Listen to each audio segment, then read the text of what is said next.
ជំរាបសួរអ្នកខ្ញុំឈ្មោះថងដាវីគឺជាយុវជនស្ម័គ្រចិត្តដែលបានសិក្សានៅអង្គការយុវសន្តិភាពហៅកាត់ថា YFP ខ្ញុំបានចូលរួមវគ្គបណ្ដុះបណ្ដាលស្ដីអំពីការកសាងខ្លួនល្អនិងភាពជាអ្នកដឹកនាំក្រោយពីបានសិក្សាវគ្គបណ្ដុះបណ្ដាលនេះរួចមកពួកយើងបានចូលក្រុមជំនុំមួយដែលមានសមាជិកចំនួន6នាក់ដែលមានឈ្មោះថាយុវជនដើម្បីវឌ្ឍនភាពកុមារក្រោមប្រធានបទកាត់បន្ថយទូរស័ព្ទសម្រាប់វឌ្ឍនភាពកុមារចំពោះសកម្មភាពសំខាន់អំឡុងពេលអនុវត្តគម្រោងយើងផ្ដោតសំខាន់ទៅលើការលើកកម្ពស់ការយល់ដឹងនៃការប្រើប្រាស់ទូរស័ព្ទដៃឲ្យបានត្រឹមត្រូវរបស់កុមារនៅក្នុងសហគមន៍ដែលស្ថិតនៅក្នុងភូមិស្ដីក្រោមឃុំព្រែកលួងនៃខេត្តបាត់ដំបងក្នុងនោះផងដែរយើងមានសកម្មភាពសំខាន់ចំនួន9មានដូចតទៅសកម្មភាពទី1គឺជាសកម្មភាពចុះបានប្រមាណតម្រូវការសហគមន៍ក្នុងគោលបំណងបានប្រមាណអំពីបញ្ហាប្រឈមនៃការប្រើប្រាស់ទូរស័ព្ទដៃគ្រប់ប្រភេទចំពោះកុមារហើយពីបានចុះបានប្រមាណរួចមកយើងក៏ធ្វើការបុកលទ្ធផលដើម្បីបំពេញតម្រូវការរបស់សហគមន៍សកម្មភាពទី2គឺជាសកម្មភាពចុះបណ្ដុះបណ្ដាលអាណាព្យាបាលក្នុងគោលបំណងដើម្បីអាណាព្យាបាលយល់ដឹងបន្ថែមអំពីផលប៉ះពាល់នៃការប្រើប្រាស់ទូរស័ព្ទដៃលើកម្រិតសម្រាប់កុមារនិងវិធីសាស្ត្រក្នុងការកាត់បន្ថយនិងក៏បានចែកជាកាដូអនុស្សាវរីយ៍ទៅកាន់ពួកគាត់ផងដែរ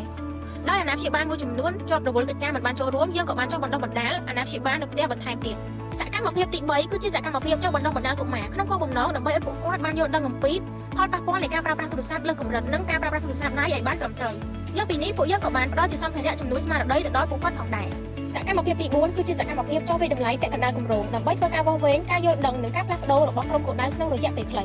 សកម្មភាពទី5គឺជាសកម្មភាពការដឹកនាំកុមារលេងល្បែងកម្សាន្តក្នុងគោលបំណងដើម្បីឲ្យកុមារកាត់បន្ថយការប្រើប្រាស់ទូរស័ព្ទដៃបដូរមកលេងល្បែងកម្សាន្តដើម្បីជំនួយស្មារតីរបស់កុមារនិងការអានសៀវភៅជាដើម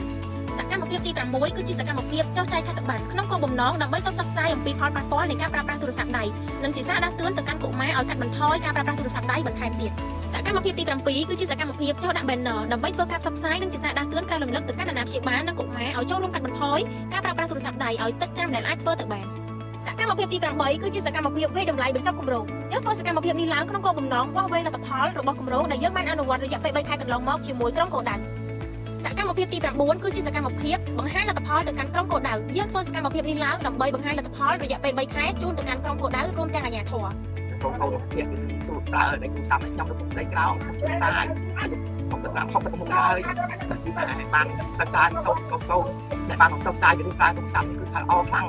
ជួយអប់រំក្នុងភូមិក្នុងស្រុកឲ្យបានប្រើទូរស័ព្ទនឹងឲ្យមានជាប្រយោជន៍មិនឲ្យប្រើទៅខុសប្រយោជន៍ទេអប់រំកូនចៅថ្ងៃនេះឲ្យប្រើឲ្យមានជាប្រយោជន៍ហើយបើថាកូនអាចចូលរួមសោកសាយតទៅទៀតបាន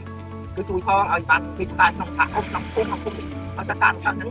យល់ដឹងប្រើទូរស័ព្ទថាយ៉ាងណាឲ្យបានរីកចម្រើនយ៉ាងណាប្រើខានសូមឲ្យកាត់ថយយ៉ាងតិចប្រើមិនសមរម្យប្រើលេងហ្គេមលេងអីខ្ញុំចង់ប្រើទេបងខ្ញុំបាទឈ្មោះយ៉ែនបូរ៉ារៀននៅសាលាបឋមសិក្សាស្ដីក្រោមខ្ញុំរស់នៅភូមិស្ដីក្រោមឃុំព្រែកលួងស្រុកឯកភ្នំខេត្តបាត់ដំបងដែលពួកបងបានមកពួកខ្ញុំនេះខ្ញុំសប្បាយចិត្តដែលបងបានណែនាំពីការប្រើប្រាស់ទូរស័ព្ទ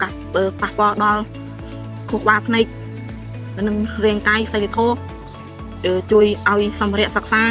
របស់លេងដល់ពួកខ្ញុំផងដែរ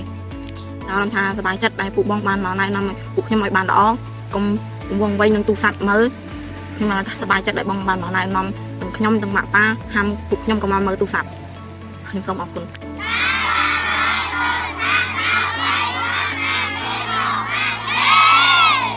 ជាចុងក្រោយក្រុមរបស់ពួកយើងសូមថ្លែងអំណរគុណទៅដល់អង្គការយុវសន្តិភាពដែលបានបង្កើតកម្មវិធីនេះឡើងឲ្យពួកយើងទទួលបាននូវចំណេះដឹងជំនាញនិងបទពិសោធន៍ជាច្រើន